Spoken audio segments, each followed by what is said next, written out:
আল্লাহ তাআলা কিয়ামতের কঠিন ময়দানে যেদিন স্বামী স্ত্রীকে চিনবে না, স্ত্রী স্বামীকে দেখে পালিয়ে যাবে, বন্ধু বন্ধুরে চিনবে না, পীর সাহেব মুরিদরে চিনবে না, মুরিদ পীর সাহেবরে চিনবে না, দলের কর্মী তার নেতারে চিনবে না, নেতা তার কর্মীরে চিনবে না, বন্ধু বন্ধুরে দেখে পালাবে। এই কঠিন মুহূর্তে সূর্যটা মাথার কাছে চলে আসবে, জমিনটা তামার জমিন হবে, আজকের জমিনের মতো নয়।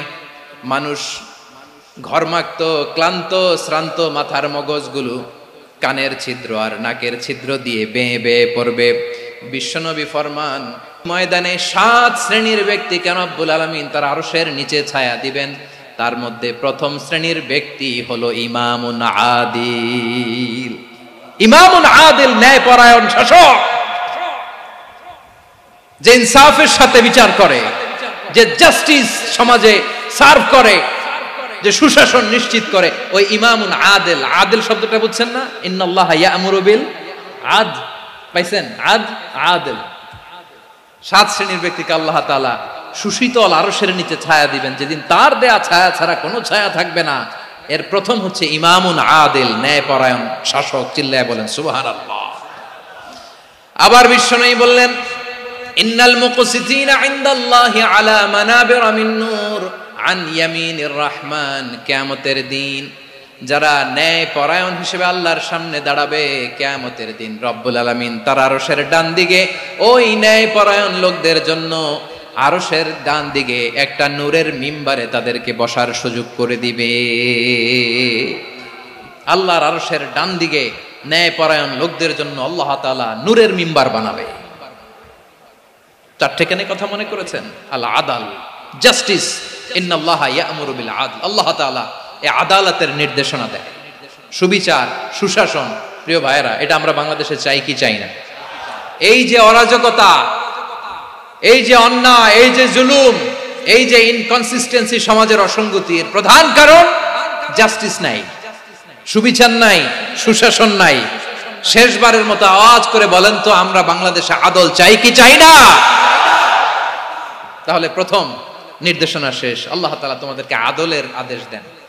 এরপরে আল্লাহ বললেন, আমি তোমাদেরকে ইহসানের আদেশ দেই। ইন্নাল্লাহা ইয়া'মুরু বিল আদলি ওয়াল ইহসান। আমি তোমাদেরকে যেমনি আদলের নির্দেশনা দেই, তেমনি ভাবে তোমাদেরকে ইহসানের নির্দেশনা দেই। ইহসান, আওয়াজ করে সবাই বলেন তো ইহসান। সবাই বলেননি? সবাই বললে এতটুকু আওয়াজ হবে আমি বিশ্বাস করি না। আওয়াজ করে বলুন আল ইহসান। ইহসান মানে কারো প্রতি সফট হার্টেড হওয়া, মহানুভব হওয়া, অনুগ্রহ পরায়ণ হওয়া, অনুগ্রহশীল হওয়া, একে অপরের প্রতি দয়াদ্র হওয়া। একে অপরের প্রতি দয়াদ্র, অনুগ্রহশীল হওয়া ছাড়া মানবিক সমাজ কশিনকালেও গঠন করা সম্ভব না। প্রিয় ভাইয়েরা, সুন্দর আচরণ দিয়ে, ইহসান দিয়ে যা জয় করা যায়, নরম আচরণ দিয়ে যেটা অর্জন করা যায়, কঠোরতা দিয়ে সেটা পারা যায় না। বিষ্ণু ঈসা ইসলাম ইহসান দিয়ে, কোমল আচরণ দিয়ে, তার অনুগ্রহ দিয়ে তিনি অনেক কাফিরের হৃদয়কে জয় করে ফেলেছেন। সাইয়েদনা সুমামা ইবনে উসাল রাদিয়াল্লাহু তাআলা আনহুর কথা মনে পড়ে যায়। তিনি ছিলেন ইয়ামামার বাদশা। মদিনাতে বিশ্বনবীকে হত্যা করার নিয়তে এসেছিলেন। গোপনে গোপনে বিশ্বনবীকে হত্যা করে আবার ইয়ামামাতে তিনি ফিরে যাবেন। কিন্তু কি অবাক করা কাণ্ড, হত্যা করতে পারে নাই, সাহাবাদের হাতে তিনি ধরা পড়ে গেলেন। সাইয়েদনা সুমামা ইবনে উসাল রাদিয়াল্লাহু তাআলা আনহু হত্যার নিয়তে আসলেন, কিন্তু হত্যা করতে পারলেন না। সাহাবারা ওনাকে ধরে ফেললেন, ধরে মসজিদে নববীর পিলারের মধ্যে বেঁধে রাখলেন। সুমামা ইবনে উসাল, সিরাত থেকে শুনে, সিরাত থেকে শোনাচ্ছি, রাদিয়াল্লাহু তাআলা আনহু ইয়ামামার অধিপতি ছিলেন। ইয়ামামা বিশ্বনবীকে হত্যার জন্য আসছেন, ধরা পড়ে গেছেন, এখন মসজিদে নববীতে বেঁধে রাখছে, তার মানে বন্দী। এখন স্ট্যাটাস কি? বন্দী, ক্যাপটিভ। তো বিষ্ণু ঈসা ইসলাম সাহাবাদেরকে বললেন, তার খোঁজ খবর নিও, সুমামা ইবনে উসালের খোঁজ খবর নিও। সাহাবারা বলেন, ইয়া রাসূলুল্লাহ, আপনাকে হত্যা করতে এসেছে, তার তো কঠিন ক্যাপিটাল পানিশমেন্ট হওয়া দরকার, কঠিন শাস্তি হওয়া দরকার। বিশ্বনবী বললেন, না, আমি যেটা জানি তোমরা সেটা জানো না। তোমরা সুমামার সাথে ভালো আচরণ করো, বিশ্বনবী সুমামার কাছে গেলেন। প্রথম দিন যে তিনি কালেমার দাওয়াত দিলেন, ইমানের দাওয়াত দিলেন, ইসলামের দাওয়াত দিলেন, রিসালাতের দাওয়াত দিলেন, আখিরাতের দাওয়াত দিলেন। পরের দিন যে বিশ্বনবী সালাতের দাওয়াত দিলেন, যাকাতের দাওয়াত দিলেন, ইসলাম কি, কিভাবে, কেমন করে পালন করতে হয় চমৎকার আর্টিকুলেট করতে শুরু করলেন। তন্ময় হয়ে সুমামা ইবনে উসাল রাদিয়াল্লাহু তাআলা আনহু বিশ্বনবীর কথাগুলো শুনতে আরম্ভ করলো। একদিন নয়, 2 দিন নয়, টানা 3 দিন বিশ্বনবী সুমামার কাছে ইসলামকে প্রেজেন্ট করেছেন, উপস্থাপন করেছেন। আওয়াজ করে বলেন, কয় দিন? 3 দিন। 3 দিন মসজিদে নববীতে বাধা। আর সাহাবীদেরকে বললেন, তার খোঁজ খবর নিও, তোমরা যে রুটি বানাও এর মধ্যে সবচেয়ে ভালো আটার রুটিটা তারে দিও, সবচেয়ে রিফাইন্ড খেজুর, যেটা পিওর খেজুর, এটা তারে দিও। আর বিশ্বনবী নিজের উট থেকে দুধ দহন করে ওনার বাড়ির এক কর্মচারীকে বলেছেন, দুধ দহন করে সুমামার জন্য নিয়ে যেও। সুবহানাল্লাহ পড়বেন না? সবাই তো অবাক, ইয়ামামা থেকে আসছে নবীকে হত্যা করতে, বিশ্বনবী দেখে তারে জামাই আদর করে, তাকে মজার মজার খাবার দিও, দুধ দিও, আদর আপ্যায়ন করো। একদিন নয়, 2 দিন নয়, টানা 3 দিন বিশ্বনবী এভাবে সুমামার কাছে যে ইসলামকে প্রেজেন্ট করতে আরম্ভ করলেন, ইসলামকে উপস্থাপন করতে শুরু করলেন। আর তাকে চমৎকার এন্টারটেইনমেন্ট, আপ্যায়ন দিতে আরম্ভ করলেন। টানা 3 দিন যখন ইসলামের দ্য বিউটিজ অফ ইসলাম, ইসলামের সুমহান বাণী, সৌন্দর্য তার কাছে উপস্থাপন শেষ, তাকে আপ্যায়ন শেষ, বিশ্বনবী বললেন সাহাবাদেরকে, যাও এবার সুমামার হাতের পায়ের রশি দুটো খুলে দাও। সাহাবারা বললেন, ইয়া রাসূলুল্লাহ, কি বলেন আপনি?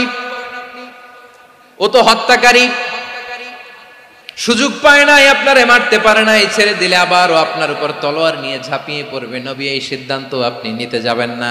বিশ্বনবী বললেন, যেটা বলেছি সেটা করো, সুমামার রশিগুলো ছেড়ে দাও, সুমামার হাতে পায়ের রশিগুলো যে তোমরা খুলে দাও। সাহাবারা তর্ক জুড়ে দিলেন, লা ইয়া রাসূলুল্লাহ, এমনটা করবেন না, তো ভয়ঙ্কর, ভয়ঙ্কর খুনি, কি জানি কি হয়ে যায়। বিশ্বনবী বললেন, না, তার হাতে পায়ের রশিগুলো খুলে দাও। সাহাবারা বিশ্বনবীর কথা মতো তার হাতে পায়ের রশিগুলো খুলে দিল। সুমামা মুহূর্তের মধ্যে মসজিদে নববী থেকে বের হয়ে ইয়ামামায় ফিরে না যে মসজিদে নববীর পাশে একটা খেজুর বাগান ছিল, সেখানে চলে গেলেন। সেখানে একটা ছোট্ট কুয়া ছিল, কুয়ার পানি দিয়ে তিনি গোসল করলেন। সুবহানাল্লাহ পড়েন। কুয়ার পানি দিয়ে গোসল করে মসজিদে নববীর সামনে এসে বিশ্বনবী এবং সাহাবাদের সামনে দাঁড়িয়ে সাব্বাবা উঁচু করে বললেন, আশহাদু আল্লা ইলাহা ইল্লাল্লাহ ওয়া আশহাদু আন্না মুহাম্মাদান আবদুহু ওয়া রাসূলুহু। আল্লাহু আকবার। আমি সাক্ষ্য দিচ্ছি আল্লাহ ছাড়া কোনো ইলাহ নাই, আর মুহাম্মদ আল্লাহ তাআলার প্রেরিত বান্দা এবং রাসূল। প্রিয় ভাইয়েরা, ইহসান দিয়ে যা জয় করা যায়, কঠোরতা দিয়ে সেটা কঠিনকালেও জয় করা যায় না। আওয়াজ করে বলেন ঠিক কি না? এবার সুমামা দাঁড়িয়ে বলে, ওগো নবী, আমি তো কালিমা পড়ে মুসলমান হয়ে গেলাম, এবার শোনেন, এই মুহূর্তের আগে আপনার চেহারার চাইতে নিকৃষ্ট কোনো চেহারা আমার কাছে ছিল না, কিন্তু শাহাদা পাঠ করার পরে আপনার চেহারার চাইতে উত্তম শ্রেষ্ঠ কোনো চেহারা আমার কাছে আর নাই। ও নবী, আজকের দিনের আগে ইসলাম ধর্মের চেয়ে নিকৃষ্ট অপছন্দনীয় কোনো ধর্ম আমার কাছে ছিল না, কিন্তু এই মুহূর্ত থেকে ইসলামের চেয়ে সেরা শ্রেষ্ঠ পছন্দনীয় কোনো ধর্ম আমার কাছে নাই। নবী গো, আজকের দিনের আগে মদিনার চাইতে অপছন্দনীয় নিকৃষ্ট কোনো শহর আমার কাছে ছিল না, কিন্তু এই মুহূর্তের পর থেকে মদিনার চাইতে কোনো শ্রেষ্ঠ শহর আমার জানা নাই। সে ছিল গমের বড় ডিলার, গম বেচতো। কি বেচতো? তার গম কিনে মক্কার লোকেরা রুটি খাইতো। সে ঘোষণা দিল, আজকে থেকে মক্কাবাসীদের জন্য সব গম আমি হারাম করে দিলাম, মক্কাবাসী এখন না খেয়ে মরে। সুবহানাল্লাহ পড়বেন না? মক্কাবাসী বিশ্বনবীর কাছে আসলেন, এসে বললেন, মুহাম্মদ, আমরা তো তোমার ভাই, তোমার চাচা, তোমার ভাতিজা, তোমার আত্মীয়, তুমি সুমামারে বলো সে যেন আবার গমের সাপ্লাই মক্কার জন্য অনুমতি দিয়ে দেয়। বিশ্বনবীর অনুমতি ক্রমে সুমামা আবার মক্কাতে গম পাঠাতে শুরু করলো। পড়েন সুবহানাল্লাহ। ইহসান, ইহসান দিয়ে আপনি যেটা জয় করতে পারবেন, you can win the heart of your enemies. ইহসান দিয়ে আপনি আপনার শত্রুর হৃদয়কে জয় করতে পারবেন। আওয়াজ করে বলেন ঠিক কিনা? এজন্য আল্লাহ বললেন, ওয়া আনফিকু ফি সাবিলিল্লাহি ওয়ালা তুলকু বিআইদিকুম ইলাত তাহলুকা ওয়া আহসিনু ইন্নাল্লাহা ইউহিব্বুল মুহসিনিন। তোমরা আল্লাহর রাস্তায় দান করবে আর নিজেরা নিজেদেরকে ধ্বংসের হাতে ঠেলে দিও না। তোমরা একে অপরের প্রতি ইহসান করবে, কারণ ইহসানকারীদেরকে আল্লাহ বড্ড ভালোবাসেন। সুবহানাল্লাহ পড়েন। আবার সূরা রহমানে আল্লাহ বললেন, হাল জাযাউল ইহসানি ইল্লাল ইহসান ফাবিআইয়ি আলা, সবাই পড়েন, ফাবিআইয়ি আলাই রাব্বিকুমা তুকাযযিবান। ইহসানের প্রতিদান হিসেবে ইহসানি হয়। বিশ্বনবী সুমামার প্রতি যেমন ইহসান করেছেন, সুমামাও ঠিক তেমন ইহসান ফিরিয়ে দিয়েছে। ঠিক কিনা বলেন? তাহলে এক নম্বরে হচ্ছে আদ, ন্যায় বিচার। দুই নম্বরে সবাই বলে ইহসান, সদাচরণ। ইহসান দুই ধরনের প্রিয় ভাইরা, ইহসান ফিল ইবাদা, ইহসান ফিল মুআমালা। ইহসান ফিল ইবাদা হচ্ছে একাগ্র অনুভবে ইবাদতে ডুব দেওয়া, এর নাম ইবাদতের ইহসান। সুবহানাল্লাহ পড়ো। বিশ্বনবী বলেন ইহসান মানে কি জানো নাকি? হাদিসে জিবরিলে সাইয়েদনা জিবরিল আলাইহিস সালাম বিশ্বনবীকে বললেন, আখবিরনি আনিল ইহসান। নবী আমাদেরকে বলেন ইহসান মানে কি? বিশ্বনবী বললেন, আনতা আবুদাল্লাহা কাআন্নাকা তারাহু ফাইন লাম তাকুন তারাহু ফাইন্নাহু ইয়ারাক। ইহসান মানে হলো এমন ভাবে তুমি আল্লাহর সামনে নিজেকে উজাড় করে ইবাদত করবে, তুমি ভাববে তুমি আল্লাহকে দেখতে পাচ্ছ। আর এটা যদি ভাবা তোমার জন্য কঠিন হয়ে যায়, অন্তত এতটুকু তুমি ভাববা যে আল্লাহ তোমাকে দেখতে পাচ্ছেন। ঠিক কিনা বলেন? ও আমার বীর চট্টলার ভাইয়েরা, কেউ যেটা দেখে না সেটা দেখে কে? এই বিশ্বাস হৃদয়ের মধ্যে আছে? নামাজে যখন দাঁড়ান এই ফিলিংসটা আনা যাবে? হ্যাঁ, এশার সালাত তো এখনো হয় নাই না? আলোচনা শেষে এশার সালাত এখানে অনুষ্ঠিত হবে, তাই না? আচ্ছা বলুন তো, আমরা এশার সালাত পর্যন্ত বেঁচে থাকবো এই গ্যারান্টি আছে কার কার? হাত তোলেন। কয়েকজন হাত তুলছে পেছনে, না বুঝে তুলে ফেলছে। এশা পর্যন্ত যে আমরা হায়াত পাবো কোনো গ্যারান্টি আছে? সবাই আওয়াজ করে বলেন, গ্যারান্টি আছে? গ্যারান্টি নাই। এজন্য বিষ্ণু ইসলাম বলেছে এমন ভাবে নামাজে দাঁড়াও, ইবাদত করো, মনে করো হতে পারে এটাই আমার জীবনের শেষ নামাজ। পারফর্ম দ্য সালাহ as if this is your last and final prayer. এমন ভাবে সালাতে দাঁড়াও, ভাবো হতে পারে এটাই তোমার জীবনের শেষ নামাজ। এমন ভাবে নামাজে দাঁড়াও, ভাবো এটাই শেষ নামাজ। তাহলে নামাজে একাগ্রতা বাড়ায় দিবে কে? ফলে ইবাদতের ইহসান আমাদের অর্জিত হবে। আর মুআমালাতে ইহসান হলো, বিশ্বনবী বলেন, ইন্নাল্লাহা তাবারাকা ওয়া তাআলা কাতাবাল ইহসানা আলা কুল্লি শাই ফাইদা কাতালতুম ফাআহসিনুল কিতলা ওয়া ইযা যাবাহতুম ফাআহসিনুয যাবহা ওয়ালিয়ুহিদ্দা আহাদুকুম শাফরাতাহু ওয়ালিয়ুরিহ যাবিহাতাহু। ইহসান দুই ধরনের। আওয়াজ করে বলতে হবে, কয় ধরনের? সবাই বলুন আওয়াজ করে, কয় ধরনের? একটা হচ্ছে ইহসান ফিল ইবাদা, ইবাদতে ইহসান। ইবাদতে ইহসান কি? একাগ্র অনুভব দিয়ে ইবাদত করা, মন প্রাণ দিয়ে ইবাদত করা। আর মুআমালাতে ইহসান কি? সব কাজে, দৈনন্দিন কাজে, কর্মে, সামাজিক অ্যাক্টিভিটিতে কোমলতা প্রদর্শন করা, অনুগ্রহের সাথে সবকিছু করা। আল্লাহ তাআলা ইন্নাল্লাহা তাবারাকা ওয়া তাআলা কাতাবাল ইহসানা আলা কুল্লি শাই, তিনি সব কিছুর ব্যাপারে ইহসানকে আবশ্যক করেছেন। সবকিছু, মুমিনের সব কাজে ইহসানের পরশ থাকবে। ওয়া ইযা কাতালতুম ফাহসিনুল কিতলা, বিষ্ণুই বলেন তুমি যখন কাউকে হত্যা করো ইহসানের সাথে করো। সুবহানাল্লাহ পড়বেন না? যখন হত্যা করো তখনও ইহসানের সাথে। আচ্ছা হত্যা করবো আবার ইহসান আসবে করতে করে, তো মেরেই ফেলবো আমি। আল্লাহ, ও ভাই একজন খুন করেছে, খুনি, রাষ্ট্রীয় আইনে তার শাস্তি হয়েছে ডেথ পেনাল্টি, মৃত্যুদণ্ড। এখন মৃত্যুদণ্ড দেখে আপনি যেমনি মন চায় তেমনি মারবেন লোকটারে? ওর নাক কেটে ফেলতে পারবেন? ওর কান কাটতে পারবেন? ওর চোখ উপড়ে ফেলতে পারবেন আপনি? যেমন মন চায় তার অঙ্গহানি করা যাবে না। ইহসানের সাথে তাকে হত্যা করে। সুবহানাল্লাহ, this is Islam, this is the true essence of ইসলাম।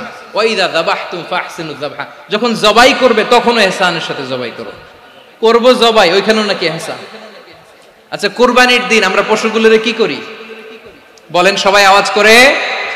জবাই। জবাই মানে তো এটার মেরেই ফেলতেছি, একটু পরে তো টুকরো টুকরো করে গোশতগুলো খাবো, এটা তো খাবো, এটা তো মেরেই ফেলবে। বিষ্ণু বলে না, জবের মধ্যেও মুমিনের জবের ভেতরেও ইহসানের পরশ থাকা চাই। যখন জবাই করবে প্রাণীটাকে হাত পা টাইট করে বেঁধে নাও, ছুরিটাকে শার্পেন করে নাও, ধারালো করে নাও, যাতে অল্প সময়ে জবাইটা হয়ে যায়, প্রাণীটা যাতে কম কষ্ট পায়। সুবহানাল্লাহ পড়ে। দিস ইজ কল্ড ইহসান। ইহসান আল্লাহ তাআলা যেমনি আদলের আদেশ করেছেন, ন্যায় বিচার জাস্টিস এনশিওর করতে বলেছেন, সমাজে ইহসানের ব্যবহার, ইহসানের অনুশীলন তিনি করতে বলেছেন। এজন্য মুমিনের প্রতিটি কাজে, আমার চট্টগ্রামের ভাইয়েরা আমার দিকে তাকান, খেয়াল করে শুনুন, মুমিন জীবনের প্রতিটি কাজে ইহসানের পরশ থাকা চাই। আমরা যেন আমাদের পরিবারের প্রতি ইহসান করি, আমরা যেন আমাদের কর্মচারীদের প্রতি ইহসান করি, আমরা যেন আমাদের কলিগদের প্রতি ইহসান করি, আমরা যেন আমাদের ভাইদের প্রতি ইহসান করি। মুমিন জীবনের প্রতি কাজে ইহসানের পরশ থাকার দরকার আছে না নাই? কথা বুঝতে পেরেছেন? তাহলে আল্লাহ তাআলার তিনটা আদেশ ছিল, কয়টা গেল? ভুলে গেছে, ভুলে গেছে চট্টগ্রাম। তিনটা আদেশের মধ্যে কয়টা বললাম? প্রথমে কি ছিল? আদল। 2 নম্বরে, 3 নম্বরে রব্বুল আলামিন বললেন ওয়া ইতাইদিল কুরবা, নিকটাত্মীয়দেরকে দান করো। নিকট আত্মীয়দেরকে দাও, যারা তোমাদের ব্লাড কানেকশনের আত্মীয় তাদেরকে তোমরা দাও। এখানে জেনারেলি বললেন দাও, কি দিব সেটা তিনি এখানে বলেন নাই, সেটা তিনি সূরাতুল ইসরার মধ্যে বলেছেন। আল্লাহ বলেন ওয়া আতিযাল কুরবা হাক্কা, নিকট আত্মীয়দেরকে তাদের অধিকার, তাদের প্রাপ্য তোমরা বুঝিয়ে দাও। দেখেন, একটা শান্তির সমাজ, একটা সমৃদ্ধ সমাজ, একটা মানবিক সমাজ গঠনের জন্য আল্লাহ তাআলা বেশি না, মাত্র 3টা অর্ডার, 3টা ভার্ডিক্ট তিনি জারি করেছেন। 1 নাম্বার সুশাসন, ন্যায় বিচার। 2 নাম্বার ইহসান। 3 নাম্বার নিকটাত্মীয়, যারা কাছের, তোমার ভেরি ক্লোজ রিলেশনশিপে আছে, তাদেরকে দাও। দাও, দিলে বাড়িয়ে দেয় কে? অনেকে দিতে চায় না, কৃপণতা করে। দিলে বাড়ায় দেয় কে?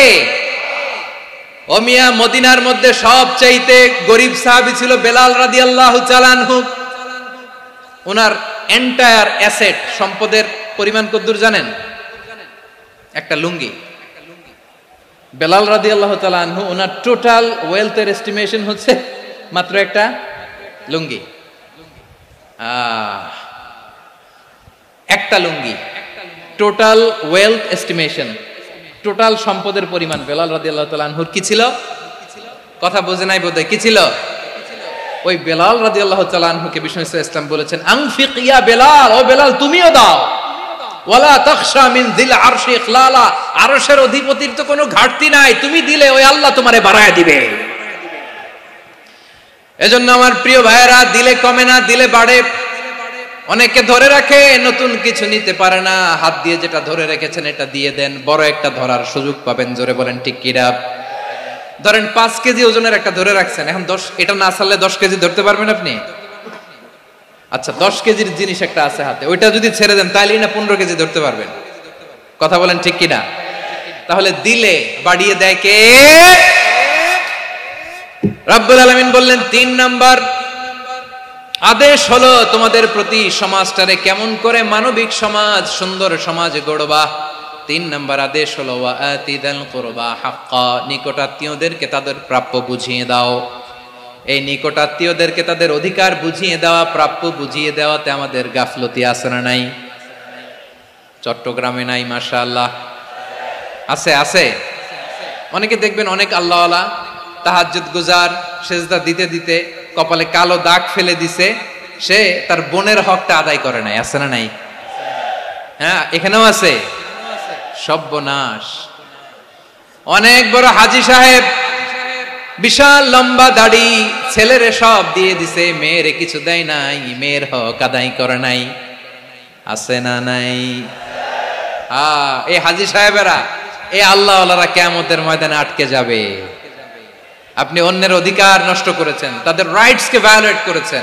এজন্য আল্লাহ তাআলা বলেন, কারো অধিকার যদি কেউ নষ্ট করে, ওই সমাজটা মানবিক সমাজ কঠিনকালেও হতে পারে না। এজন্য 3 নম্বর আল্লাহ বললেন ওয়া ইতাইদিল কুরবা, নিকটাত্মীয়দেরকে দাও। কি দিবা? তাদের অধিকার দিয়ে দাও, বোনের অধিকার বুঝিয়ে দাও। মেয়ের অধিকার বুঝিয়ে দাও, ফুফুর অধিকার বুঝিয়ে দাও। দেখবেন অনেক মায়েরা ছেলের পাতে মুরগির রান দেয়, মেয়ের পাতে দেয় মুরগির ঠ্যাং। এরকম আছে না নাই? ছেলেরা কি দেয় মুরগির, মেয়ের পাতে কি দেয়? তো মেয়ের কি মুরগির রান খেতে মনে চায় না? মনে চায় না? এমনটা করা যাবে না। নিকটাত্মীয়দেরকে অধিকার দিয়ে দাও, নিকটাত্মীয়ের সাথে সুসম্পর্ক রাখো। আদেশটা কার? এজন্য প্রিয় ভাইয়েরা, জীবনে যদি বারাকা অর্জন করতে চান, নিকটাত্মীয়দের সাথে সুসম্পর্ক রাখতে হবে, তাদের জন্য উপহার পাঠাতে হবে। বিশ্বনবী বলেন, লা ইয়াদখুলুল জান্নাতা কাতে, যে ব্যক্তি আত্মীয়তার সম্পর্ককে ছিন্ন করে দেয়, সে কশিন কালেও আল্লাহর জান্নাতে ঢুকবে না। আপনি কি এটারে সহজ হাদিস মনে করছেন? এটা সহজ কথা? আপনি ভাবছেন আপনার নামাজ আপনারে বাঁচাতে পারবে, আপনার রোজা বাঁচাতে পারবে, আপনার তাহাজ্জুদ আপনারে বাঁচাতে পারবে? অধিকার নষ্ট করলে কিছুই আপনারে বাঁচাতে পারবে না। এজন্য নিকট আত্মীয়দেরকে দিতে হবে বেশি বেশি। বিশ্বনবী বলেন, ইন্না সাদাকাতা আলাল মিসকিনি সাদাকা ওয়া আলা যির রাহিমি ইসনাতান সাদাকাতুন ওয়া সিলা। মিসকিন রে দান করলে শুধু দানের সওয়াব হয়, নিকট আত্মীয়কে দান করলে দুইটার সওয়াব হয়, সাদাকার সওয়াব হয়, আবার আত্মীয়তার বন্ধন অটুট রাখার সওয়াব হয়ে যায়। আবার বিশ্বনবী বললেন, মান সাররাহু আইয়ুবসাতা লাহু ফি রিজকিহি ওয়া ইউনসা লাহু ফি আসারিহি ফালইয়াসিল রাহিমা। যে ব্যক্তি তার রিজিকের প্রশস্ততা চায় আর হায়াতে বরকত চায়, সে যেন তার আত্মীয়ের সাথে সুসম্পর্ক রাখে। আমার প্রিয় চট্টলার ভাইয়েরা, আমাদের রিজিক বাড়ুক, এটা আমরা চাই কি চাই না? সবাই চান? হ্যাঁ, আমাদের রিজিকে প্রশস্ততা আসুক, চাই কি চাই না? আমাদের হায়াতে বরকত আসুক, আমরা চাই কি চাই না? এই দুইটা যদি চান, তাহলে নিকট আত্মীয়দের সাথে সুসম্পর্ক রাখবেন। পারবেন? তাহলে সমাজটারে মানবিক সমাজ বানায় দিবে কে? তিনটা আদেশ চলে গেল। কয়টা? আওয়াজ করে বলেন। 1 নম্বরে কি ছিল? 2 নম্বরে, 3 নম্বরে নিকট আত্মীয়দেরকে দান। আপনাদেরকে আরো শোনার আগ্রহ আছে? আপনাদের মনোযোগ আছে না গেছে? কষ্ট হচ্ছে না? মাশাআল্লাহ, মাশাআল্লাহ। তাকবীর পড়ুন, লিল্লাহি তাকবীর।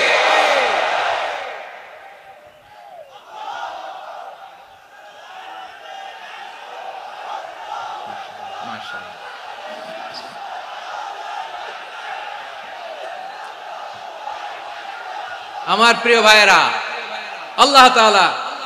আল্লাহ তাআলা তিনটা জিনিসের যেমনি আদেশ করেছেন, অনুরূপভাবে তিনটা বিষয়ে তিনি বারণ করেছেন, নিষেধ করেছেন। ওগুলোর কাছেও যাওয়া যাবে। শুনবেন।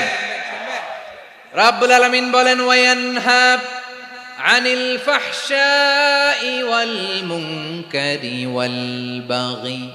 আমি যেমনি তিনটি বিষয়ে আদেশ করলাম, অনুরূপভাবে তিনটি বিষয়ে বারণ করলাম, নিষেধ করলাম।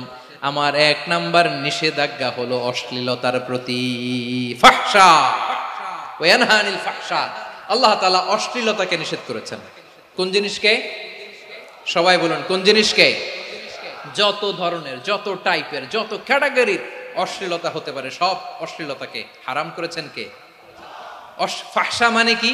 কথায়, কাজে, আচরণে, কমেন্ট, ফেসবুকের কমেন্টসে যত ধরনের নোংরামো আছে, যত ধরনের অশ্লীলতা আছে, এটাকে আরবিতে বলে ফাহশা। এটাকে কি বলে? রাব্বুল আলামিন বলেন, কুল ইন্নামা হাররামা রাব্বিয়াল ফাওয়াহিশা মা যাহারা মিনহা ওয়া মা বাতান। ও নবী, আপনি বলে দেন, আমার রব প্রকাশ্য, অপ্রকাশ্য, স্পষ্ট কিংবা অস্পষ্ট, দৃশ্যমান কিংবা অদৃশ্যমান সব অশ্লীলতাকে হারাম করেছেন। সব ধরনের অশ্লীলতা হারাম, সব ধরনের।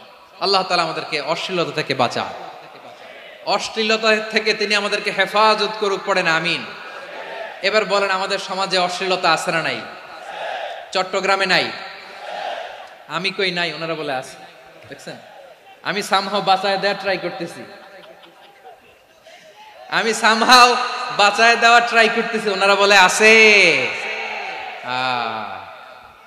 অশ্লীলতা নানা ভাবে, নানা নামে, নানা মোড়কে আমাদের সমাজে আছে না নাই?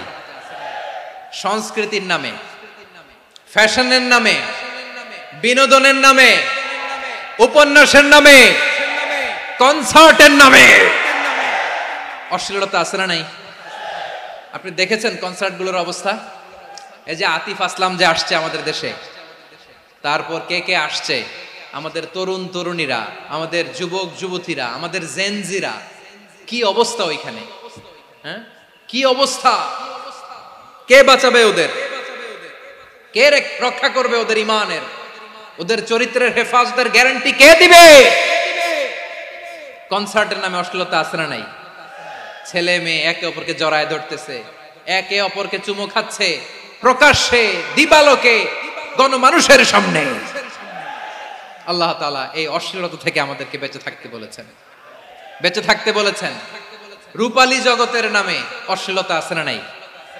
এই টার্মটা আপনারা জানেন না? রূপালী জগৎ কি জগৎ? আসলে কি রূপালী জগৎ না অন্ধকার জগৎ? আমার বোনেরা, আপনাদেরকে যে কি বলে তারা বুঝায়, রূপালী জগৎ শুনেই আপনি ভরকে যাবেন না। রূপালী জগতে যে নারী যত বেশি উলঙ্গ, সে নাকি তত বেশি সাহসী। জানেন, বলে এটা একটা সাহসী নারী, খুব সাহসী পদক্ষেপ তার। যত বেশি শরীর থেকে কাপড় নামাতে পারবে, যত বেশি বস্ত্রহীন হয়ে নিজেকে প্রেজেন্ট করতে পারবে, সে নাকি তত বেশি সাহসী। আমার চট্টলার ভাইয়েরা, শয়তানের প্রথমে এজেন্ডা ছিল বনি আদমকে বস্ত্রহীন করা। সে আদম এবং হাওয়া আলাইহিস সালামকে নিষিদ্ধ গাছের ফল খাইয়ে তাদেরকে বস্ত্রহীন করেছে। এই জামিনেও সে আমাদেরকে বস্ত্রহীন করতে চাইবে। এই রূপালী জগতের নামে তারা এটা করে। আমার প্রিয় বোনেরা, আপনি জানেন না আপনার দাম কত। ওরা আপনাদেরকে বিজ্ঞাপনের সস্তা পণ্য বানাতে চায়। ওরা আপনাদেরকে ওদের ভোগের লিপসার টুলস বানাতে চায়। ওরা আপনাদেরকে দিয়ে ওদের খায়েশ পূরণ করতে চায়।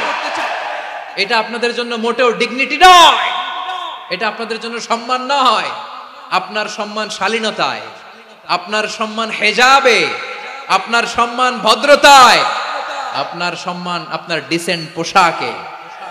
পোশাক বলে দেয় এই নারীটা ভদ্র না অভদ্র। পোশাক বলে দেয় এই মেয়েটা কোন ঘরের মেয়ে। আওয়াজ করে বলেন ঠিক কিনা? আপনি জানেন না, আপনার এই সস্তা পণ্য বানায়, ভোগের পণ্য, বিলবোর্ডে আপনাকে উলঙ্গ করে উপস্থাপন করে। এই অশ্লীলতার সাথে ইসলামের কোনো সম্পর্ক। এজন্য আল্লাহ বলেন, আমি অশ্লীলতাকে হারাম করেছি। অশ্লীলতাকে হারাম করার প্রথম কারণ হলো এর মাধ্যমে মানবতাকে অপমানিত করা হয়। কারণ মানুষের সম্মান মানুষের পোশাকে। মানুষ যখন পোশাকহীন হয়ে যায়, বস্ত্রহীন হয়ে যায়, তার সম্মান কমে যায়, ঠিক কিনা? অশ্লীলতাকে হারাম করার প্রথম কারণ হচ্ছে মানুষ মানুষকে অপমান করে। একটা নারী, সে তো সম্মানিত, নারী যে কত সম্মানিত নারীরা এটা বুঝেই নাই। বিশ্বনবী বলেন, আর দুনিয়া কুল্লুহা মাতা ওয়া খায়রু মাতা'আদ দুনিয়া আল মারআতু সালিহা। আমার বোনেরা, 5টা প্যান্ডেলে আপনারা এলইডিতে আমার আলোচনা শুনছেন, আমি জানি। আপনাদের এই গর্ভ যে কত দামি আপনি জানেন না। আপনার পেট থেকেই আসবে আগামী দিনের সালাহুদ্দিন আল আইয়ুবী। আপনার পেট থেকেই আসবে অনাগত দিনের ইমাম মাহদী আল মুনতাযর। আপনার পেট থেকেই আসবে অনাগত দিনের ফয়সাল, ওয়াসিম, মুগ্ধ, আবু সাইদের মতো বীর যোদ্ধা।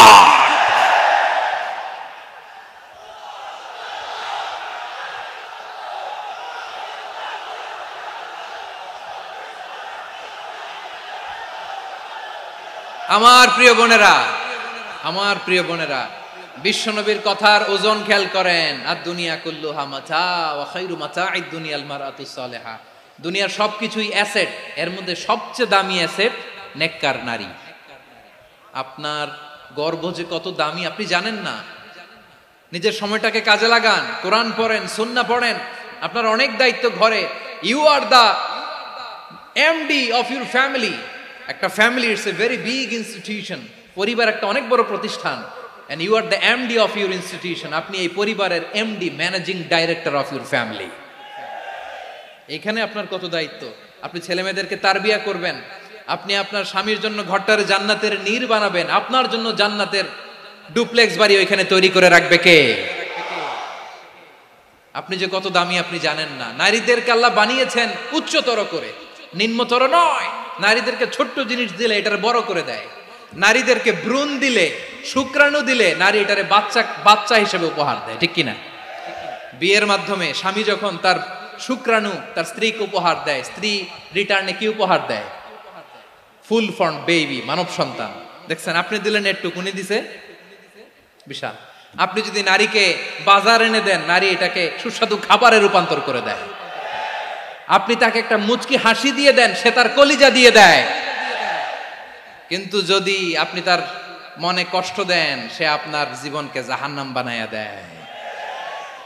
খবর আছে, নারীর মন বুঝতে পারলে নেয়ামত, বুঝতে না পারলে কিয়ামত, ঠিক কিনা বলে? কত দামি আপনি জানেন না, জানেন না আপনি কত দামি, অনেক দামি আপনি।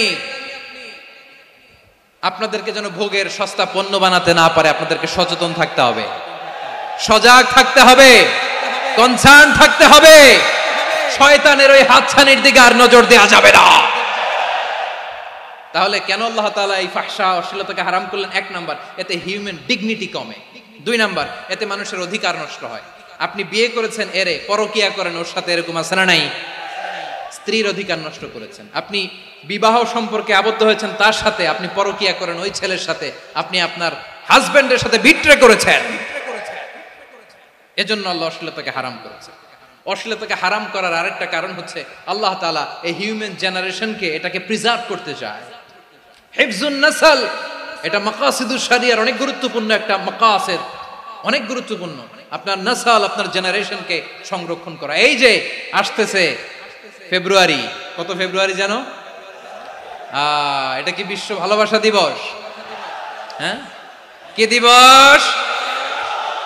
এই বিশ্ব ভালোবাসা দিবসের সাথে মুসলমানদের কোনো সম্পর্ক নাই। আমার প্রিয় ভাইরা, এই যে আপনি অবৈধ সম্পর্কে জড়ালেন, কেন আল্লাহ অশ্লীলতাকে হারাম করেছে দেখেন। বলতেছিলাম যে এটা আপনার নাসল, আপনার জেনারেশন, আপনার লিনিয়েজ, আপনার বংশকে প্রিজার্ভ করা। কে কার বাবা, কে কার মা, বাবা মা জানা, প্রজন্মকে প্রিজার্ভ করা, এটা ইসলাম ওয়াজিব করে দিয়েছে। এই যে অবৈধ সম্পর্কের কারণে, বিশ্ব বেহায়া দিবসের কারণে, এগুলোর আউটকাম, আউটপুট হিসেবে মাঝে মাঝে ঢাকা মেডিকেলের ডাস্টবিনে নবজাতকের বাচ্চার কান্নার আওয়াজ শুনতে পাওয়া যায়। চট্টগ্রাম মেডিকেলের ডাস্টবিনে নবজাতকের কান্না শুনতে পাওয়া যায়। বীর চট্টলার মুসলমানেরা বুঝতে পারলে আওয়াজ করে বলেন, এই যে চট্টগ্রাম মেডিকেলে যে নবজাতকটা পাওয়া গেল, ওর বাবাকে আমাকে বলেন, ওর বাবাকে, ওর মাকে, ও কোন ফ্যামিলির সন্তান কেউ জানে? আপনি হিউম্যান ডিগনিটিকে অপমান করেছেন না? আপনি তার ভবিষ্যৎকে অন্ধকার করেছেন না?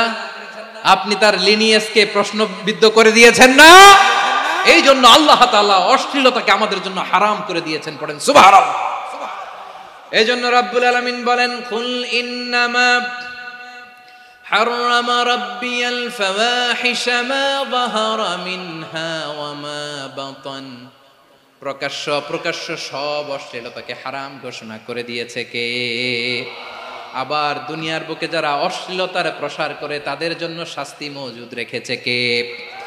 রাব্বুল আলামিন বলেন, ইন্নাল্লাযীনা ইউহিব্বুনা আন তাশিআল ফাহিশাতু ফিল্লাযীনা আমানু লাহুম আযাবুন আলীমুন ফিদ দুনিয়া ওয়াল আখিরাতি ওয়াল্লাহু ইয়ালামু ওয়া আনতুম লা তা'লামুন।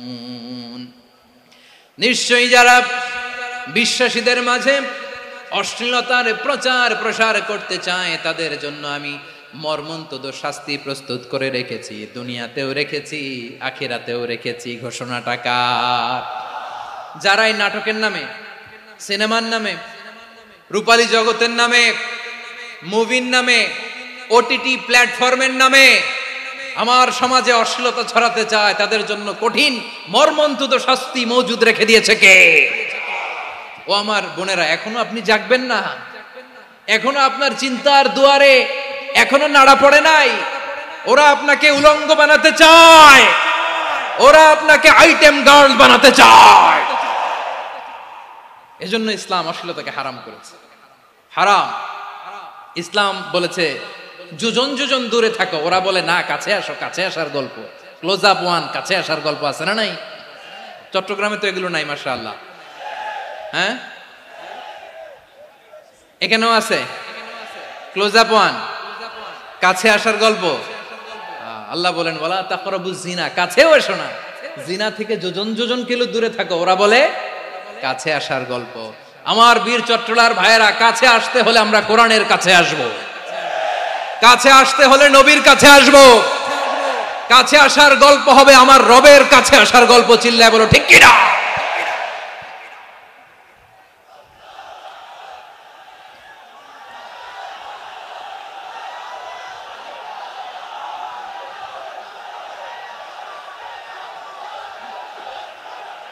বসুন বসুন আমার ভাইয়েরা। তাহলে অশ্লীলতার সাথে আমাদের কোনো সম্পর্ক? সবাই বলতে পারেননি, আওয়াজ করে বলুন, অশ্লীলতার সাথে আমাদের কোনো সম্পর্ক? আমরা এই সমস্ত ক্লোজ আপ ওয়ান, কাছে আসার গল্পের প্রোগ্রামে যাব? আমরা কোন ধরনের অশ্লীল কন্টেন্ট সোশ্যাল মিডিয়ায়, টিভিতে দেখব? কি যুগ যে আমরা কাটাচ্ছি আপনি কল্পনা করতে পারবেন না। পর্ন ইন্ডাস্ট্রি, নারী পুরুষের বস্ত্রহীন যুগল দৃশ্য, এটাকে দিয়ে ওরা কোটি ডলারের ইন্ডাস্ট্রি বানিয়েছে। পুরো মানব ইতিহাসে এরকম জঘন্য সময় মানব ইতিহাস পার করে নাই। পর্ন এটা ইন্ডাস্ট্রি হয়ে গেছে। আমাদের এই যুবকগুলো, জেনজিগুলো, ওদের চরিত্র বাঁচাবে কি করে? কেমন করে হেফাজত করবে ওদের এই মূল্যবান চরিত্র? আমার প্রিয় ভাইয়েরা, এই অশ্লীলতার দ্য লেটেস্ট ভার্সন হচ্ছে LGBTQ, শরীফ থেকে শরীফা। শুনছেন আপনারা? দেখতে পুরুষ, আসলেই পুরুষ, সুস্থ একজন পুরুষ, 4 সন্তানের বাবা, বলে আমি মনে মনে নারী। দেখতে নারী, সুস্থ নারী, আসলেই সে দিব্যি একজন নারী, বলে আমি মনে মনে পুরুষ। সবচেয়ে ভয়ঙ্কর অশ্লীলতার সবচাইতে লেটেস্ট ভার্সন হচ্ছে এই ট্রান্সজেন্ডারিজম। সুস্থ পুরুষ তার বায়োলজিক্যাল গ্রোথকে হরমোন দিয়ে স্টপ করে দিয়ে সে সার্জারি করে নারী হতে চায়, সুস্থ নারী পুরুষ হতে চায়। পুরুষ পুরুষের প্রতি সেক্সুয়ালি আকর্ষণ বোধ করে, এটা লূত আলাইহিস সালামের কওমের মধ্যে ছিল। এটাকেও আল্লাহ কোরআনে ফাহিশা বলেছেন। ওয়ালুতান ইয ক্বালা লিকাওমিহি আতাতুনাল ফাহিশাতা মা সাবাকাকুম বিহা মিন আহাদিম মিনাল আলামিন। লূত আলাইহিস সালাম বললেন, তোমরা কি এমন এক অশ্লীল কার্যক্রমে ডুব দিলে নাকি যেটা গোটা বিশ্বের কেউ কখনো করে নাই, তোমরাই প্রথম করেছো। পড়েন নাউযুবিল্লাহ। এই পশ্চিমের এই রোগ আমার দেশে যেন আসতে না পারে, আমাদের সজাগ থাকতে হবে। প্রিয় ভাইরা, চিল্লায় বলেন ঠিক কিনা? পশ্চিমের অবস্থা ভয়ঙ্কর। পাশ্চাত্যে, আমি যুক্তরাষ্ট্রে ছিলাম অনেকদিন, কয়েক মাস, বিভিন্ন স্টেটে ঘুরেছি। গার্ডিয়ানরা উদ্বিগ্ন, ছেলে মেয়েদেরকে, ছোট্ট ছেলে মেয়ে, ওদেরকে জিজ্ঞেস করে, তুমি how do you feel right now inside yourself? তুমি ভিতরে ভিতরে কেমন ফিল করো? তোমার কি ছেলে ছেলে লাগে না মেয়ে মেয়ে লাগে? আচ্ছা বলেন, এই ছোট্ট বাচ্চাটাও কি এগুলো জেন্ডার অ্যাসাইনমেন্ট বলতে এগুলো কিছু বুঝে? এইভাবে মিসগাইড করা হচ্ছে। কৌতূহল বশত ছোট্ট ছেলে যদি বলে আমার তো মেয়ে মেয়ে লাগে, তখন বলে যে না তুমি মেয়ে, ছেলে না। মা বাবা বাধা দিলে ওকে আলাদা গভর্নমেন্ট হাউসে নিয়ে যাবে। ভয়ঙ্করতম অবস্থা। আমরা একটা সময় শুনতাম যে হুজুর আমার ছেলেটা খুব ভালো, হাফেজে কোরআন, আল্লাহওয়ালা। হুজুর আমার ছেলে দাড়ি রাখছে, আল্লাহওয়ালা। হুজুর আমার ছেলে 5 ওয়াক্ত সালাত জামাতের সাথে পড়ে, তার মানে আল্লাহওয়ালা। পশ্চিমে যে আমি কি শুনছি জানেন? ওরা বলে হুজুর আমার ছেলেটা ইউনিভার্সিটির একটা মেয়ের সাথে প্রেম করে, ও খুব আল্লাহওয়ালা, হুজুর দোয়া করবেন। এর কারণ ওদের কাছে আল্লাহওয়ালার ক্রাইটেরিয়া হচ্ছে হুজুর আমার ছেলেটা আরেক ছেলের পছন্দ করে নাই, আমার মেয়েটা আরেক মেয়েকে ভালোবাসে নাই, এজন্য আমার ছেলেটা আল্লাহওয়ালা, হুজুর ওর জন্য একটু দোয়া করে দিয়েন। কি চ্যালেঞ্জ ওরা ফেস করতেছে। ওনার ছেলে যে আরেক ছেলেরে বিয়ে করবে না, এটাতেই উনি খুশি যে আলহামদুলিল্লাহ আমার ছেলেটা একটা মেয়েরে ভালোবাসে, আমার মেয়েটা একটা ছেলেরে ভালোবাসে, মানে এটা খুব আল্লাহওয়ালা। নাউজুবিল্লাহ পড়তে পারলেন না? এজন্য অশ্লীলতার সাথে আমাদের কোনো সম্পর্ক। রব্বুল আলামিন বলেন ওয়ায়ানহা আনিল ফাহশাই ওয়াল মুনকারি ওয়াল বাগি তিনটা জিনিসকে আমি নিষিদ্ধ করলাম। এক নাম্বার হলো ফাহশা, অশ্লীলতা। দুই নম্বরে হলো মুনকারের সমস্ত মন্দ কাজ। আপনাদের মনোযোগ আছে না? শেষ করে দিব? আর 2-1 মিনিট শুনবেন? আচ্ছা বলি তাহলে, আর 2-1 মিনিট। তাহলে নিষেধাজ্ঞা জারি করেছেন তিনটা জিনিসের উপর। এক নাম্বার কি? ফাহশা, অশ্লীলতা। দুই নাম্বার মুনকার। মুনকার মানে হচ্ছে যত মন্দ কাজ, খারাপ কাজ, বাজে কাজ, এটার বলে মুনকার। এটার কি বলে?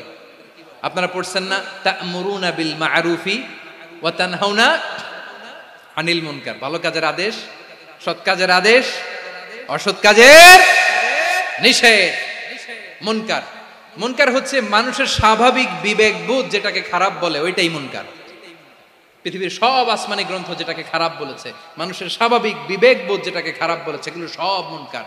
যেমন ইফটিজিং, এটা কি ভালো না খারাপ?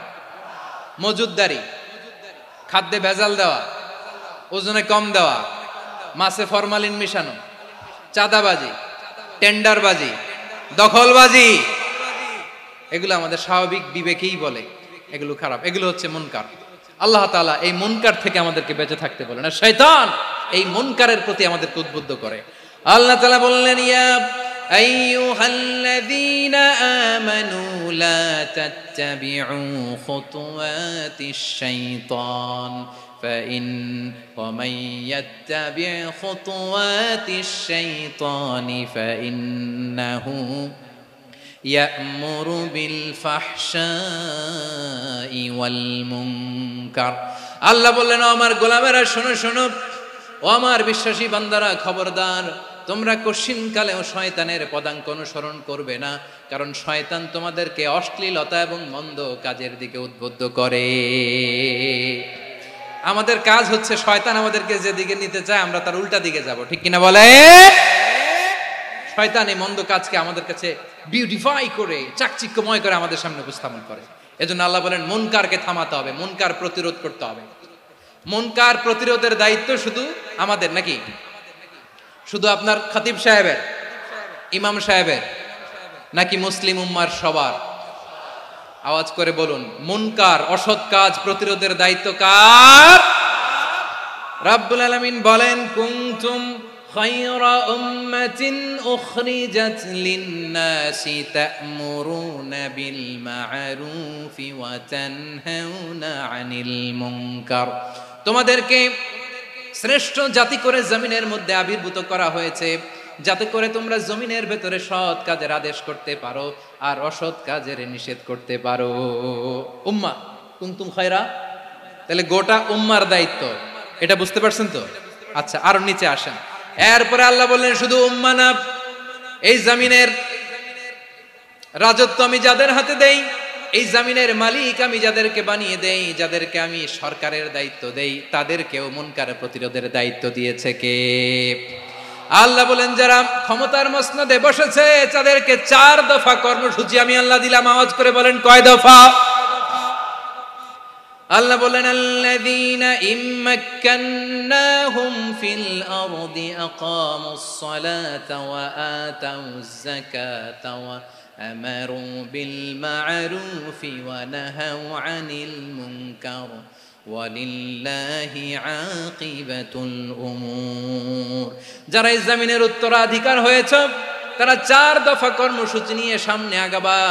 সালাত কায়েম করবা, যাকাত আদায় করবা, সৎ কাজের আদেশ দিবা, অসৎ কাজ থেকে মুনকার প্রতিরোধ করবা। আদেশটা কার? আমার প্রিয় চট্টলার ভাইরা, পুরো উম্মার দায়িত্ব মুনকার প্রতিরোধ করা, সরকার প্রধানের দায়িত্ব মুনকার প্রতিরোধ করা। এরপর আল্লাহ বলেন, প্রতিটা ফ্যামিলির যিনি প্রধান সিইও বাবা, প্রত্যেক বাবারও দায়িত্ব এই মুনকার প্রতিরোধ করা। আওয়াজ করে বলেন ঠিক কিনা? যেমনটি সাইয়েদনা লুকমান আলাইহিস সালাম ওনার কলিজার টুকরা সন্তানকে আদেশ করেছেন, ইয়া বুনাইয়া আকিমিস সালাতা ওয়া'মুর বিল মা'রুফি ওয়ানহা আনিল মুনকার। পড়েন সুবহানাল্লাহ। বাবা ছেলেকে সবক দিচ্ছে। কে সবক দিচ্ছে? কাকে? লুকমান আলাইহিস সালাম ছেলেকে বলতেছে, ওরে আমার কলিজার টুকরা সন্তান, ওরে আমার বাছা, নামাজ কায়েম করবা, সৎ কাজের আদেশ দিবা, আর মুনকার প্রতিরোধ করবা, অসৎ কাজ সমাজ থেকে খারাপ কাজকে ঝেঁটে বিদায় করে দিবা। তাহলে দেখেন আমি স্টেপ বাই স্টেপ নামলাম। পুরা উম্মার দায়িত্ব, জমিনের উত্তরাধিকারী আল্লাহ যাদেরকে বানিয়েছেন সরকার, তাদের দায়িত্ব, প্রতিটি ফ্যামিলির প্রধানের দায়িত্ব, এরপরে বিশ্বনবী বলেন সচেতন প্রতিটি মুসলিমের দায়িত্ব সমাজ থেকে মুনকারকে উৎখাত করা।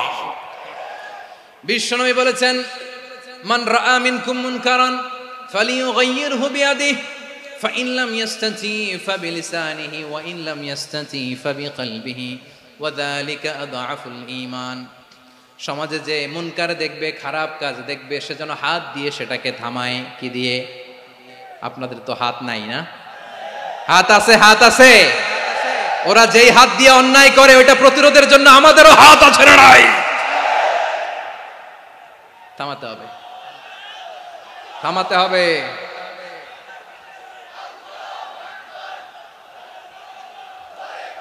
বসুন আমার প্রিয় ভাইয়েরা, ওরা ওদের যে হাত দিয়ে টেন্ডারবাজি করে, চাঁদাবাজি করে, ইফটিজিং করে, দখলবাজি করে, যে হাত দিয়ে, ওই মুনকার থামায় দেওয়ার জন্য আল্লাহর দেয়া আমাদেরও দুটি হাত আছে না নাই? আমাদেরও হাত আছে, থামাইতে হবে, থামাইতে হবে, হিম্মত করতে হবে।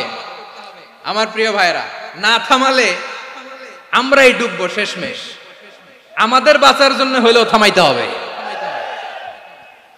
রব্বুল আলামিন বলেন ওয়াত্তাকু ফিতনাতাল লা তুসিবান্নাল্লাযীনা যালামু মিনকুম খাসসা। ও আমার গোলামেরা, ওই আযাবকে ভয় করো যে আযাব যখন আমি জমিনের বুকে পাঠাই শুধু জালেমদেরকেই মারি না, আলেমদেরকেও মারি। আযাব যখন আসে তখন শুধু জালিমই মরে না, আলেমও মরে। জানেন মুসা আলাইহিস সালামের পায়ে একবার একটা লাল পোকা কামড় দিয়েছে, লাল পিঁপড়া। লাল পিঁপড়া কামড় দিলে খুব আরাম লাগে না? কি লাগে? হ্যাঁ, জলে না? লাল একটা পিঁপড়া কামড় দিছে, তো উনি রেগে মেগে পাশি দেখে লাল পিঁপড়ার বাসা, পা দিয়ে ডলে মুছে সবগুলো পিঁপড়া মেরে ফেলছে। এই ঘটনাটা আল্লাহ ঘটিয়েছেন এজন্য মুসা আলাইহিস সালাম ছিলেন কালিমুল্লাহ, সরাসরি আল্লাহর সাথে কথা বলতেন। তিনি আল্লাহকে জিজ্ঞেস করেছিলেন, আল্লাহ তুমি যখন কোনো জনপদে আযাব পাঠাও, শাস্তি দাও, ওখানকার শুধু জালেমরাই তো মরে না, ভালো মানুষগুলাও মরে, তো আযাব দিবা মুশরিকদের উপর দিবা, অবাধ্যদের উপর দিবা, ভালো মানুষগুলারে মারো কেন?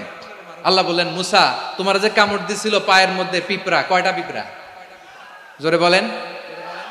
একটা পিঁপড়া, তো সবগুলারে মারলা কেন? রেগে মেগে পুরো পিঁপড়ার বাসা ভেঙে ম্যাসাকার করলা কেন?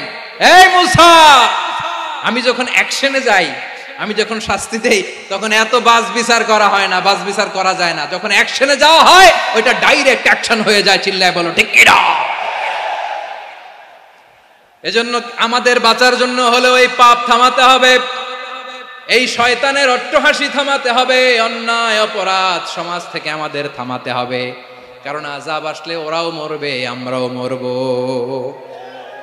একটা জাহাজ 2 তলা, আপনি আছেন 2য় তলায়। শুনতেছেন? শুনতেছেন? জাহাজ কয় তলা? আপনি কোন তলায়? 2য় তলায়।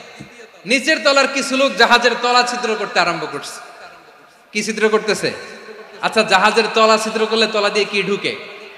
এখন আপনি যদি বলেন আমার কি, আমি তো 2 তলায়, আমার কি, আমি তো সেফ, আমি ইন দ্য সেফ জোন, আমি তো ভালো আছি, আমি তো ভালো আছি, ওরা ছিদ্র করে ওরা মরবে। আসলে কি শুধু ওরা মরবে, নাকি তলা ফুটো হলে ভিতরে পানি ঢুকলে আপনারও শরীর সমাধি হবে?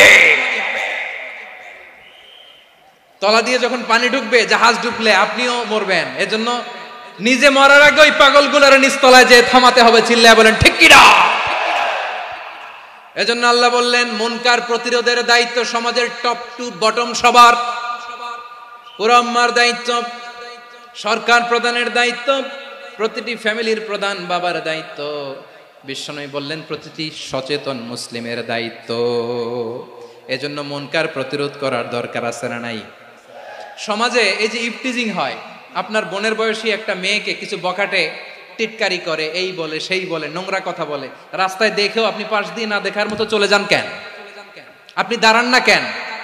আপনি দাঁড়ালেই তো থেমে যাবে, কারণ সত্যের যে শক্তি তার সামনে মিথ্যা মুখ থুবড়ে পড়ে।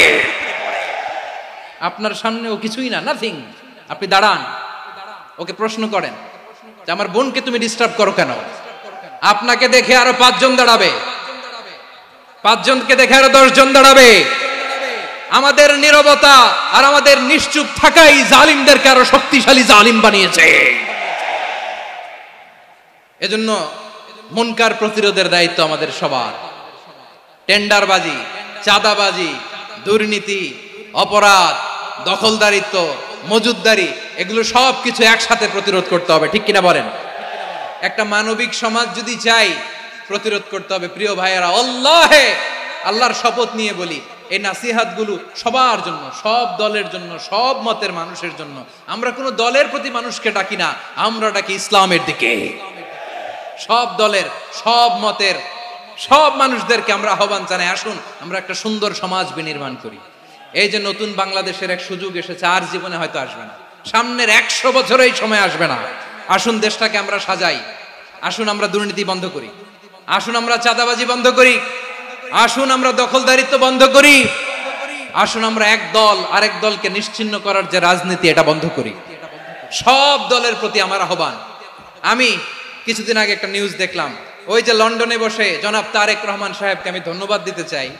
উনি সংবাদ শোনা মাত্রই ওনার দলের অনেক চাঁদাবাজকে উনি বহিষ্কার করেছে। I do appreciate. প্রতিটি দলের এরকম ইনিশিয়েটিভ নেওয়ার দরকার আছে না নাই? যে কোনো দলে এই প্র্যাকটিসটা থাকার দরকার আছে না নাই? চাঁদাবাজদের সাথে আপনারা নিজেদেরকে মুক্ত ঘোষণা করবেন যে এরা আমার দলের কর্মী হতে পারে না। আমরা চাঁদাবাজ মুক্ত বাংলাদেশ চাই, জুলুম মুক্ত বাংলাদেশ চাই, ফ্যাসিজম মুক্ত বাংলাদেশ চাই, গুণ খুন খারাপি মুক্ত বাংলাদেশ চাই। আমরা নতুন ভোরের বাংলাদেশ চাই। ওই বাংলাদেশ পাওয়ার জন্য মুনকার প্রতিরোধে, অন্যায় প্রতিরোধে যদি বাঘের বাচ্চার মতো, আবু সাইদের মতো 2 হাত উঁচু করে বুককে টান টান করে প্রসারিত করে দাঁড়াতে হয়, রাজি আছো মুসলমান? কারা কারা রাজি? আল্লাহকে হাত দেখিয়ে প্রতিজ্ঞা করো।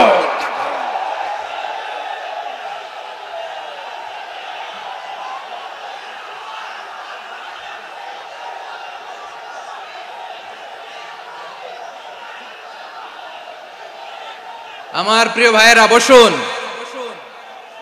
বসুন আমার ভাইয়েরা। রাব্বুল আলামিন বলেন, ওয়ায়ানহা আনিল ফাহশাই ওয়াল মুনকারি ওয়াল বাগি ইয়াইদুকুম লাআল্লাকুম তাযাক্কারুন। বসুন। আল্লাহ বললেন, আমি অশ্লীলতাকে নিষেধ করি, আমি সব ধরনের মন্দ কাজকে নিষিদ্ধ করি, সব শেষে আমি সীমা লঙ্ঘনকে তোমাদের জন্য নিষিদ্ধ করি। আলোচনা মনে আছে তো, না ভুলে গেছেন? নিষিদ্ধ করেছেন কয়টা জিনিস? 1 নম্বরে অশ্লীলতা, 2 নম্বরে মুনকার তথা সব মন্দ কাজ, 3 নম্বরে আল বাগি, সীমা লঙ্ঘন, ক্রসিং দ্য লিমিট। সীমা লঙ্ঘন করা ভালো না। We all should know our limits. চিল্লায় বলেন ঠিক কিনা? একই আয়াতে আল্লাহ বললেন, কুল ইন্নামা হাররামা রাব্বিয়াল ফাওয়াহিশা মা যাহারা মিনহা ওয়া মা বাতানা ওয়াল ইসমা ওয়াল বাগিয়া বিগাইরিল হক। অন্যায় ভাবে যে অবাধ্য হয়, যে সীমা লঙ্ঘন করে, তাদেরকেও আমি এটা হারাম করে দিলাম। সীমা লঙ্ঘন করা হারাম, সীমা লঙ্ঘন করা হারাম। আল্লাহ বারবার আমাদেরকে ওয়ার্নিং দেয়। যখন আমরা থামি না তখন আল্লাহ ধরে, আর যখন ধরে তখন ছাড়ে না।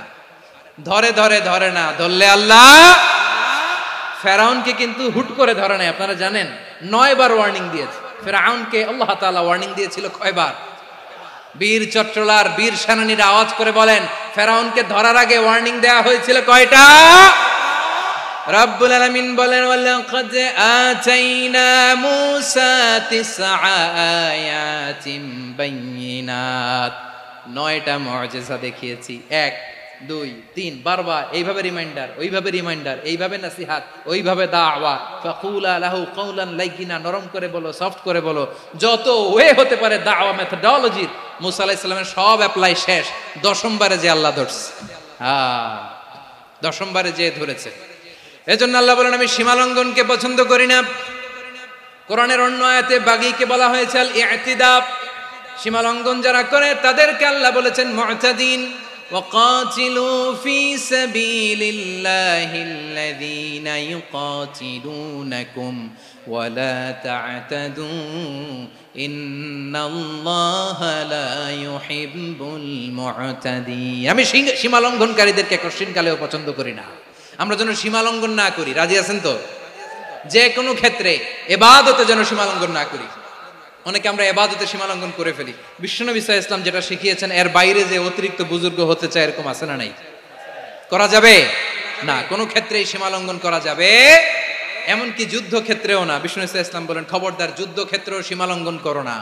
কি সুন্দর ইসলাম আমরা পেয়েছি। বিশ্বনবী বলেন খবরদার যুদ্ধের ময়দানে কোনো নারীর গায়ে হাত তোলো না, কোনো শিশুর গায়ে হাত তোলো না, কোনো গবাদি পশু হত্যা করো না, কোন শস্য ক্ষেত্র ধ্বংস করো না, ইবাদতরত অন্য ধর্মের কোন সন্ন্যাসীর গায়ে হাত তুলো না। বলেন সুবহানাল্লাহ। তাহলে আমরা সীমা লঙ্ঘন করতে পারবো?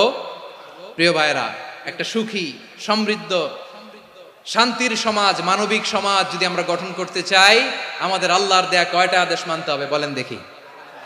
সবাই বলেন কয়টা? আর বেঁচে থাকতে হবে কয়টা জিনিস থেকে? আওয়াজ করে বলেন কয়টা? আচ্ছা, আদেশ নাম্বার 1 কি ছিল বলেন? আল্লাহর আদেশ কি? 1 নাম্বার আদাল, ন্যায়পরায়ণতা। আমরা সুবিচার, সুশাসন, ন্যায় বিচার চাই কি চাই না? 2 নম্বরে কি ছিল? মাশাআল্লাহ, আওয়াজ করে বলেন 2 নম্বরে কি ছিল? ইহসান। আমরা যেন সবার প্রতি দয়া পরবশ হই, ইহসান করি। 3 নম্বরে কি ছিল? নিকটাত্মীয়দের দান করা, তাদের অধিকার প্রাপ্য বুঝিয়ে দেওয়া। পাশাপাশি 3টা জিনিস থেকে আল্লাহ বারণ করেছেন, নিষেধ করেছেন। তার প্রথমটা ফাহশা, অশ্লীলতা। অশ্লীলতার সাথে আমাদের কোনো সম্পর্ক। আজকের এই ঐতিহাসিক চট্টগ্রামের প্যারেড ময়দান থেকে আমরা যত ধরনের মা তাহারা মিনহা মা বাতান, প্রকাশ্য অপ্রকাশ্য, দৃশ্যমান অদৃশ্যমান, সব অশ্লীলতা থেকে নিজেদেরকে মুক্ত ঘোষণা করলাম। অশ্লীলতাকে আমরা না বলে দিলাম। আওয়াজ করে সবাই বলুন নো। অশ্লীলতার সাথে আমাদের কোনো সম্পর্ক। 2 নম্বর নিষেধাজ্ঞা কি ছিল? আল মুনকার, সমাজের যত মন্দ কাজ এগুলোকে আমরা প্রতিরোধ করব। রাজি আছেন তো সবাই? 3 নম্বরে আল বাগি, সীমালঙ্ঘন। কোন মুসলিম সীমালঙ্ঘন করে না, এমনকি যুদ্ধ ক্ষেত্রেও না। আওয়াজ করে বলেন ঠিক কি না? রব্বুল আলামিন শেষে বললেন ইয়াইদুকুম লাআল্লাকুম তাযাক্কারুন। আল্লাহ তোমাদেরকে উপদেশ দেন যাতে তোমরা শিক্ষা গ্রহণ করো। আমরা উপদেশ দিব, আমরা জোর করে কাউরে কিছু মানাতে চাই না। লা ইকরাহা ফিদ্দিন ওয়া যাক্কির ফা ইন্না যিকরা তানফাউল মুমিনিন।